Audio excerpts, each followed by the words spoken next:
Hello everyone. I'm sitting here with Professor Jeff Lazarus, Jeff, from CHIP in Copenhagen. And I wanted to quickly ask you about, in the context of the HIV conference, I wanted to quickly ask you about HIV in Europe, because we are also celebrating the 10th anniversary of HIV in Europe, and you have been instrumental in this project. Where do you stand now? So how do you see the situation now? Well, you mentioned that we're celebrating 10 years. For me, it's not much of a celebration. Tan Kunin, who presented the 10-year anniversary this morning at the plenary, mentioned how successful we've been because we brought together so many key stakeholders in the field, the clinicians, the patient groups, researchers, even policymakers. But for me, the failure, sort of the collective failure in HIV is that we still need the HIV in Europe initiative. It would have been nice if the testing initiatives that we've been supporting, that we've been funding, that we've received funding to fund, had been much more successful than they are. So for me, if we take the continuum of care, if we take the 390s, I see a long way to go. Recently, my work has been focusing on quality of life, on the idea of a fourth 90 that would sort of encompass the whole continuum of care in quality of life. But we're constantly reminded of how poorly we're doing still on testing and diagnosing this large undiagnosed fraction in Europe, in the European Union, in the European region. So our impression is that if we look at the whole, if we look at the whole picture, then in Europe, and let's just talk about the European Union, if you look at how HIV and other diseases are doing, there are huge inequalities in access to health care and access to health. How do you think you can tackle that in HIV, or what would be the way forward in your view?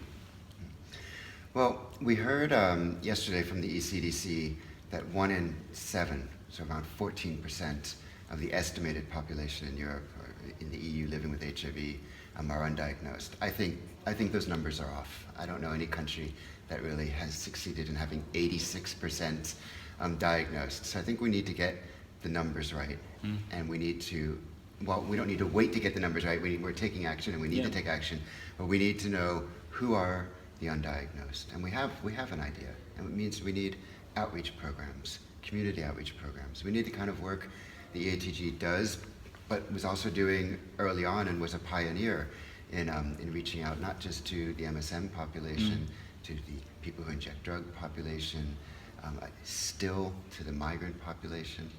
So if we're going to address these inequalities, concerted efforts are needed. We need to keep HIV on the agenda, but we also need to see the change in the move from HIV exceptionalism to more normalization, which I think is a good move. But then we need to see how do we position HIV, knowing that at least 1 in 7 and probably a lot more are still undiagnosed. Not to mention all the other issues about linkage to care when you are diagnosed and adherence to treatment. We need to think about the comorbidities we're facing. Everyone's talking now about the aging population as if aging was new, but of course aging with HIV is new. And we need to think, well, what does this mean for comorbidities? People are going to end up in hospital with their comorbid conditions, but will we have detected them early? We have a huge and unique opportunity to really revolutionize the health system through improving the linkage to care, not just the linkage to care that we talk about in HIV, from diagnosis, basically to antiretroviral therapy, but the linkage to all of the comorbid conditions that are still so poorly linked. I mean, it's not just obvious quick wins like tuberculosis and STIs where we're not doing well, but then you can just add in CVD, cardiovascular, renal, diabetes, liver, and across Europe, I think you could agree in Hungary, but I could also tell you in highly developed Western European countries like the Nordic countries, we're not doing well. We're not doing well enough at all. It's too early to tell because the conference has just started a couple of hours ago. What do you expect as an outcome from this particular event?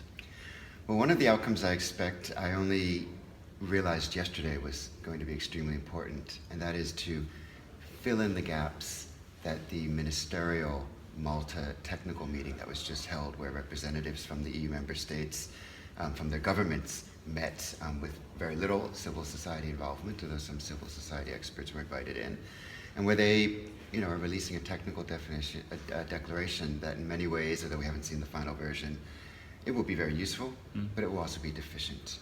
So I think we can fill in those gaps the way we did with the Dublin Declaration back in 2004.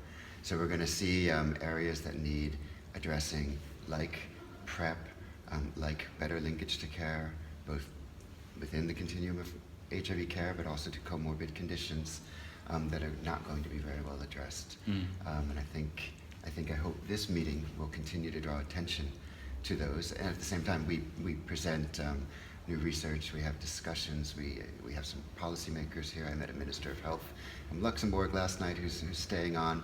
And so I hope there'll be lots of other outcomes that I have no idea of what they are, unknown outcomes. Exciting. Yeah, I think so. Yeah, thank you. Thank you, Jeff. Thank you Thomas. very much.